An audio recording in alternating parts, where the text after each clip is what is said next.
Welcome to the Practice You podcast. My name is Elena Brower.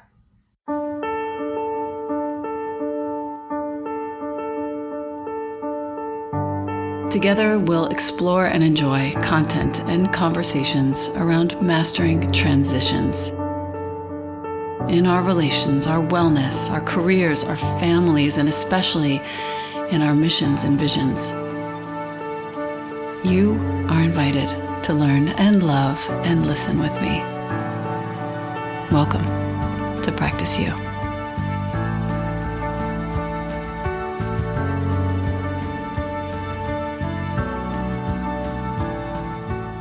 Welcome back to the podcast. I have with me today a very special human, an incredible lady.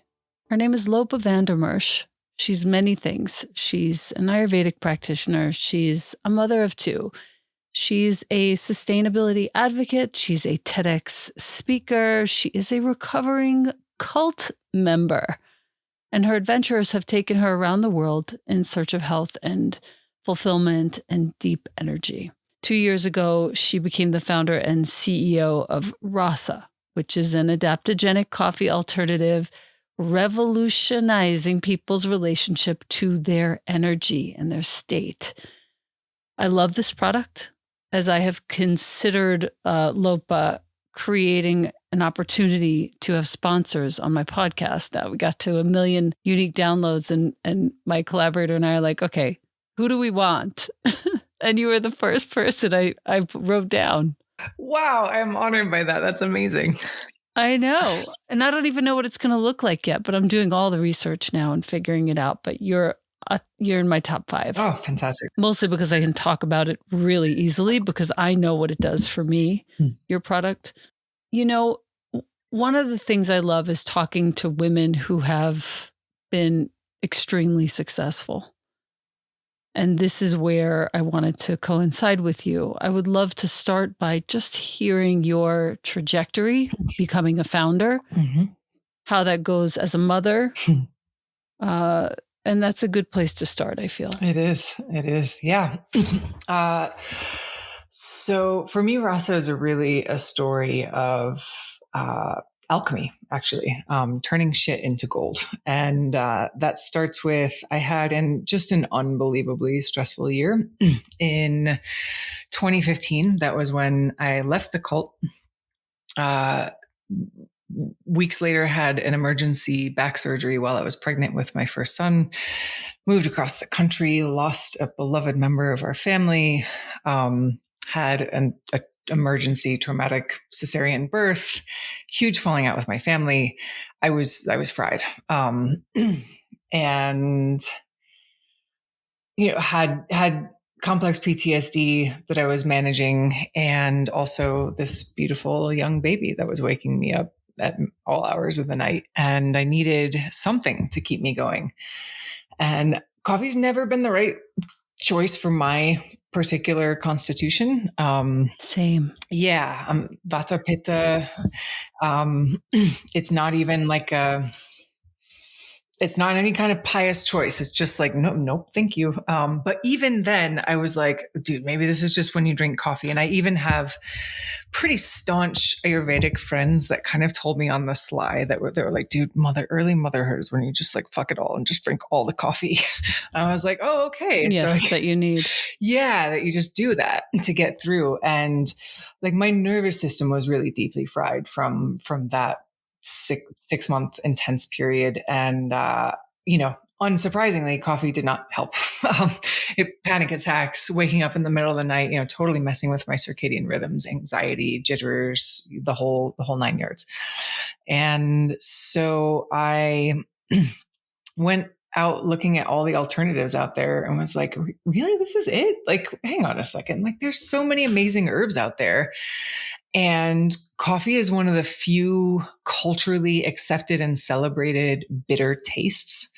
And so like, why couldn't we combine these two things, this dark, rich, robust cup, hot drink experience that we all love so much, and some incredibly healthy herbs that support longevity and support the subtilizing of our energy and support us, being our best self. And so I hit a chord of inspiration, and I'm so grateful in that context that I did. And I don't know that I would recommend to many people, like, yeah, go ahead and start a business when you're recovering with, CPTSD and have a young baby. I don't think that would be my recommended path. But in my case, it was this golden thread of inspiration that kept me going and kept me from kind of collapsing into, the kind of despair that can come from when life is really hard on you. And it brought me inspiration, and it brought me something more than there's a child is a fantastic inspiration for what am I healing myself for? But so too is offering something to the world. And so Rasa became in many ways my raison d'etre, and just the thing that kept me wanting to be better and be healthier. And in a way, also just not, as I was saying, kind of collapsing into what can happen in the aftermath. So that was late 2015, basically was in beta for the first year and a half. Maybe 2 years. We hard launched in April of 2018, which happened to be when I was 4 weeks postpartum with my second son, which was totally not the timing that I was going for. But there were numerous things that were very delayed. And so I'm checking the website launch from my phone while I'm soaked in the many fluids that happen after giving birth. And it's been quite a ride. It's been quite a trajectory. Definitely, we've hit I was not the only person who was looking for a better way to energize. You don't see many people out there being I'm trying to get more coffee into my life. It's just not really what's happening. And so yeah, it's we've gone from me elbow deep blending herbs in my kitchen, just actually stirring the herbs with my arms, to being a $2 million business running out of my garage. And we moved out of my garage last year. Finally, it was my garage and a shed and a shipping container in my driveway and my basement and every nook and cranny in my house. It was okay, we got to get out of here. Wow. Yeah. And now we have our own space and a team of almost 20 people, and are about to do our first outside capital raise. So we've actually been completely bootstrapped until now, and are going to become a partially community-owned business, which I'm incredibly excited about. We're going to be doing a crowdfunding coming up here this fall. And there's so many different pieces that I could go into there. You did ask specifically about the mothering piece. I think this is maybe a sobering perspective on it, but one of the things that I had to come to terms with in the first couple of years of it is that I was never going to be completely the mother that I wanted to be and completely the entrepreneur I wanted to be. Both of these are things that will take as much of your time and as attention as possible, and it will probably never feel like enough. And so I just had to let go of this idea of perfection and face this. It started as a feeling of I am facing constant failure every moment of the day. And then it became, what is the good enough version of both of these? And, we've attachment parented really into the continuum concept as a parenting model. For sure. And, which is not it's a pretty time intensive, approach to parenting. And, that was one of the reasons why we operated out of our garage. We made a conscious decision that we wanted to be close to the kids and be available, and, so that I could breastfeed and put down for a nap and do all those things. That's the most natural way, by the way. Yeah. Yeah. If you're listening to this and you're just about to have a baby or you have a small baby, please do check out the continuum concept. It completely worked for me. My child is 15. He's completely his own man, independent, super confident. Why? Because we spent time being available not perfect, but available. That's how it is naturally in a village setting. In ancient times, everybody was just around. Nobody was commuting to an office with a computer. You know what I mean? Yeah. And it's bearing fruit. Yeah. It's bearing fruit, that I can say. Yeah. I'm so glad that you have read it and raised your child in that way. I mean, that's if there's only one parenting book to read, if you only read that one, it's that. I'll add into that Unconditional Parenting by Alfie Kohn is absolutely fantastic. And there's a new one out right now called Hunt, Gather, Parent, which is also just phenomenal. Oh, that sounds good. Yes, right? I want to pull at the thread, though, of something that you just said, which is that you will never be the mother that you want to be, and you'll never be the entrepreneur that you want to be. And while I totally identify with that, I dare say, as you also then sort of qualified with, you are good enough. And I think it's important for any parent listening to realize that as long as you're giving it your all in both regards, in both areas, you kind of can't go wrong. You can apologize if you screw up, and you can certainly do better the next time. But I appreciate that you said that. Yeah. Yeah. And one piece that actually gave me a lot of solace is I've been doing some work with my own, attachment trauma and attachment wounding and stuff. From the attachment perspective, kids are super resilient, and they actually, scientifically, they require 30% attunement. So you need to be attuned to them and really on their level and get them and with them about 30% of the time. And that's the threshold for a secure attachment. So that's not 80%. That's not 90%. It's not even 60%, 30%. And I was when my therapist said that, I was oh, I've got that. I've totally done that much. And so, getting to good enough. And I think this is just another opportunity, as there are so many, to look at where do we get the pictures of what a good mother or parent is? Where do we get the pictures of what a good entrepreneur is? And how can we be self-referencing in our definition of success? And it's going to look different for each of us. And we're all here to bring something that will never be brought again. In that way. It's a nice question. How can we be self-referencing instead of referencing some external, comparative survey? Very good.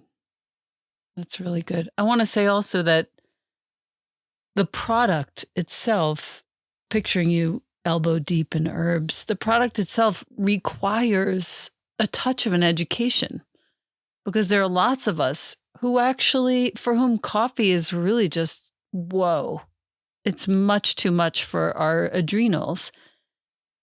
And the care with which you have formulated these various different products within the Rasa family, it's pretty spectacular, because I can actually feel the truth of the adaptogenic aspect, especially in some of the more chill products. So I don't know. I just felt like that was important to say, because it's not just, oh, here's a replacement for your coffee that's not caffeinated. It's much deeper than that. Yeah. We call it super functional, because it's not just functional. And I'll just want to be sure and say, I am actually not an herbalist, and I don't do the formulations. And we have a clinical herbalist on staff. He is a co-founder in the business, and he does all the formulations. We actually have 4 herbalists on staff. And I think that's a really important distinction, because out there in the wellness world these days, there's so many companies that are just throwing some trendy herbs in a bag, and you don't really know how much you're getting. They don't state how much is in there. And, a cup of the original Rasa has 3,500 milligrams of adaptogens per serving. And, you just don't see that level of functionality. And when you have an herbalist formulating something, they're looking at the function of every single ingredient. He's also looking at the function of how they balance against each other, and how we're balancing the whole system as one thing. And then of course also formulating to make it just freaking delicious and really functional.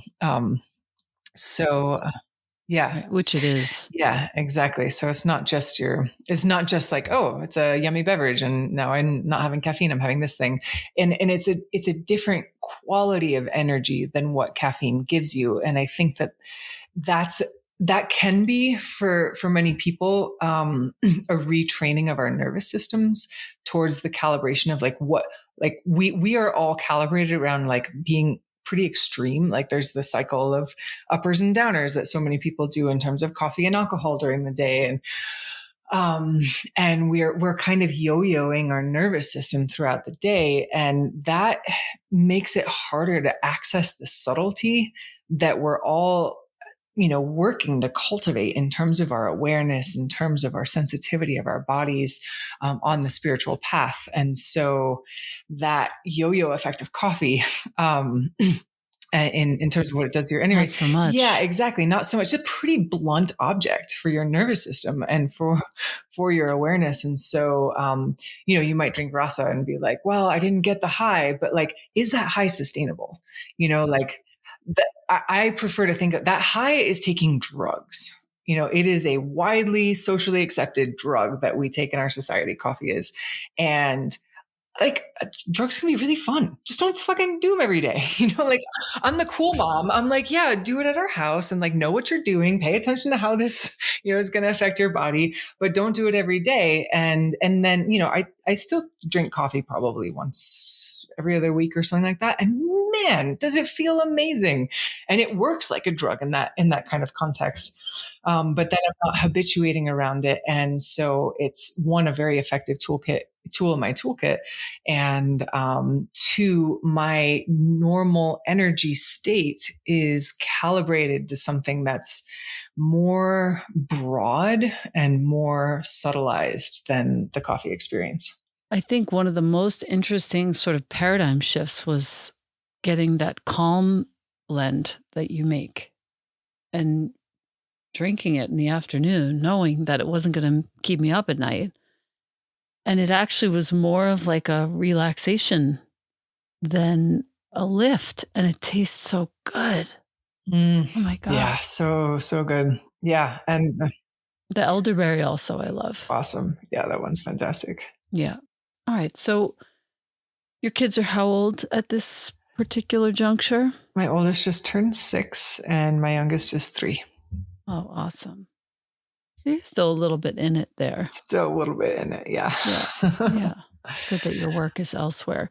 And when you speak about who influenced you to have the confidence to create something like this, like founders don't just materialize, they're created over time, I've found.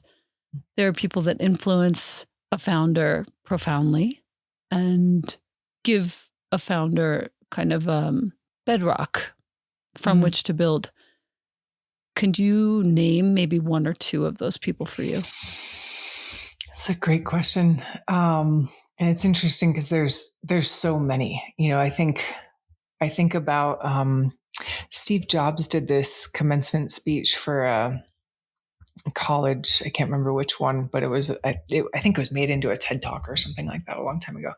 And he talks about how every aspect of your life might be coming together to this one event, and you can't even like realize how the calligraphy class that you took in college is going to apply to the business that you found, that changes the world and that sort of thing. And so, in many ways, like I can look back and be like, wow, there was that detail and that bit of inspiration, this exposure to marketing and this, all these different things that, the sum of my experiences and so many people that touched and inspired and encouraged and, pushed me along. But to get to specific people, I mean, first and foremost, my husband. And that's a wonderful feeling. And I know that, for many people, their partner is that bedrock, but in a very real way, he was like, I think this business is a great idea. And I wouldn't like like he's a great bullshit detector in the business world. And he was like, no, I really think that you should go forward with this. And he has been, just absolutely a foundational support from a strategic side and from a, founder coaching side and, all of that. And absolutely agree with you that founders are made over time and it's not a moment. I mean, I've been continuing to grow into leadership and what does it mean to be a founder and what does it mean to be a CEO? And that feels like it, changes in these leaps and bounds, like every couple of months or so. It's like, wow, I can't believe that was the leadership I was doing 6 months ago. And now here I am. And I think there's another particular person, this like maybe as a non-conventional answer, but the cult I was in, there was a tremendous amount of questioning of my capability and my motivations and things like that. And that actually ended up like being in such a compromising context. You ask yourself like, well, how in God's name did I get here? And the amount of kind of deepening into my sense of self and questioning unquestioned dogmas that I had held before and all of that actually gave me so much more that bedrock in myself. So in a way, the person who traumatized me the most actually like made me or contributed to me to becoming so much stronger and so much more centered and confident and feeling capable in myself because of the hurt, because of the pain. So, am I allowed to ask you more questions about this experience? Sure. Where were you in the world? Bali, between Bali and New York. She's based in Bali and this cult leader. Yeah. Uh-huh. It's a woman. Mm-hmm. Jesus, I'm so intrigued. Is it something that's in the press? Would we know about it necessarily? There has been some press about it. If you Google the Yoga Barn Guru, you will find something that an article. I mean, there's many others, but that one in particular is pretty. I'll say it goes pretty deeply into the sensationalist side of it, and a lot of things are taken out of context as happens in journalism. So I think it's just important to hold, different things of like, you would read that article and be like, who the fuck gets into something like this? But you never know that you're in a cult when, or you're getting into a cult when you get into a cult for one. And it's, there's plenty of good there. I mean, just like she's an amazingly powerful person and has real powerful, beautiful, deep, transformative tantric teachings. And that's what I was there for. And I think, just knowing that a lot of those of you listening right now are on a spiritual path, I was really wooed by, mystical manifestations, like there magical things happened around her. And I had, psychedelic experiences without a single drug. It was really amazing. And I mistook that for realization. And that's not necessarily the case. In fact, often it's not. If somebody's kind of showing off that kind of stuff, then it's like, you got stuck somewhere along the way. So just as like a reminder to people, like if you are in a context like that and you're like, oh, wow. And then I saw this thing and it was, like that doesn't mean that's the real deal. And I got confused in that regard. Wow.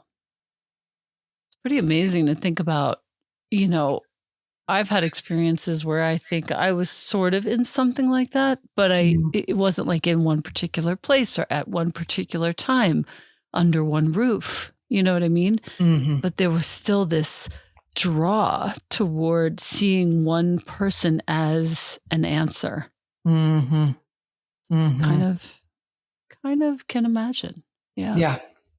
It's very comforting, that possibility. Let's talk about how long that went on for. About 1.5 years. So not super long. Yeah, not super long. Okay. Is she in jail? What is... Still teaching. Wow. Yep. Yep. And, and that's just always such an interesting question. It's like the multiplicity of experience. Some people have a wonderful experience with her. Usually in those kinds of contexts, the deeper you go, the more wacky it gets. So I think there are many, many sort of outer students that, are like, why? What do you mean? She's wonderful. But then as you get closer and closer to the inner circle, then more and more of the trauma bonds and the narcissistic tendencies and, all those sorts of things start to come out. I know it well. Well, I'm glad you got out of there. Yeah. And for context too, they call, in the cult academia world, they call an abusive relationship a cult of two. So many more of us have been in cult contexts and can have that kind of experience of like, oh, okay, now I understand like how you get into something like this if you've ever been in an abusive relationship context. Wow. And is she still teaching at the same place? No. We there. We helped that happen. Okay, got it. Yeah. All right. So I think that's the end of my questioning. I get so curious about these things. I have a slight obsession with learning more about such things. It's so fascinating. And I have done a couple of other podcasts as well, where we went pretty deep on this stuff. Because it's what, I mean, if we go to like a dinner gathering or something, and my husband was with me in the cult as well. And it's kind of a miracle that we made it out together. And, if we say like, oh yeah, mention the cult or something, it's like the record stops and it's like everybody's just asking questions for like 3 hours. So I really understand it. It's very, it's a very, juicy topic. It's like, how do we find our sense of self and the path and abuse of power? And, all of these things are very intriguing to our minds. Well, I'm glad that's been over for the last probably 5 years, I guess. What you said, 2016 or so? Yeah. 2015. That's great. So I think the last sort of frontier that I wanted to discuss with you is if you were teaching a class to, let's say, college aged or even high school aged humans who were interested in becoming founders of companies, what would be the sort of top 2 or 3 absolutely fundamental pieces of advice that you would offer to those kids? Calibrate your idea and your vision. So what I mean by that is, I see a lot of I get a lot of people asking me like, how do you do this? And how did you build this? And, that sort of thing. And sometimes I go and check people out and I see that, there's often a trying to build something where they maybe have a vision of how big it can be, and it's not actually right sized to the idea. And you will suffer so much less if you calibrate both of those things. Because if you have this idea, like, there's so many different examples, but like, one of the ones that I like to harp on a lot is like, there's a lot of kale chips out there in the world now. Very many brands of kale chips, and not a great example. And I'm sure there's, I freaking love kale chips. I'm not like harping on that particular one, but there's a lot of sort of innovation on an existing idea that doesn't actually take the idea very much further at all. It's like, oh, we got a new flavor, or we, have a different brand, or something like that. And often those types of lookalike products and lookalike kind of ideas just don't have as much traction because there's not as much innovation happening. And that kind of connects to what I would say is the next one, which is, make sure it's something that you're willing to like die on this sword for, because the amount of work that it takes to create something in the world, like you're going up against inertia, you're going up against like the matrix of reality that does not have your thing in it. And so you have to push up against that and create, make way for this thing to exist. And so make sure that it's something that, you are totally down to live, breathe, eat, sleep, sweat, cry, for, for a long time, and ask that question of like, if this did not succeed, would it still have been worth it?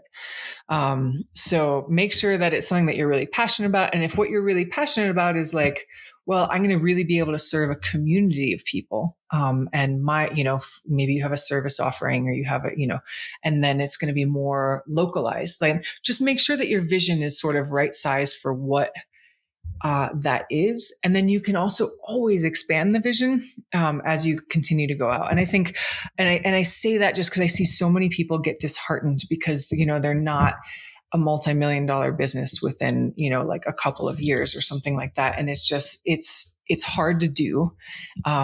And starting with something that's like just a little bit smaller, unless you like your vision is huge and it's possible and you will climb any mountain to get there.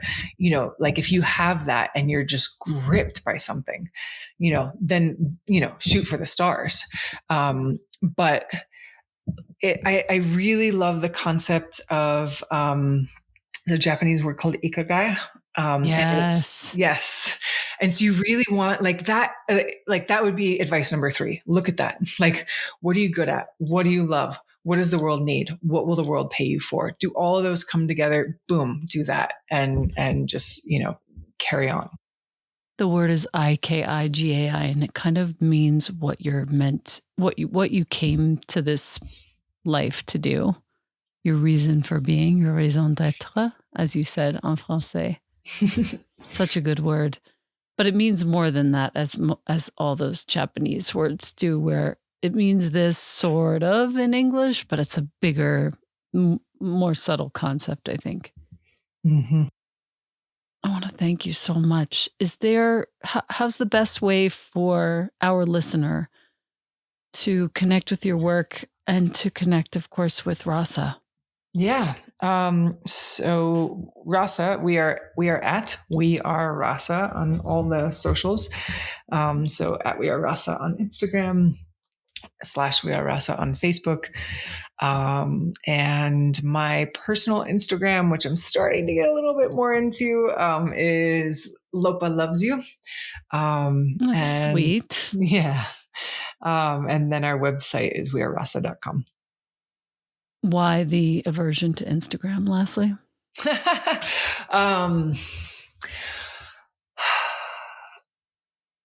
I experience social media in general to fragment my awareness.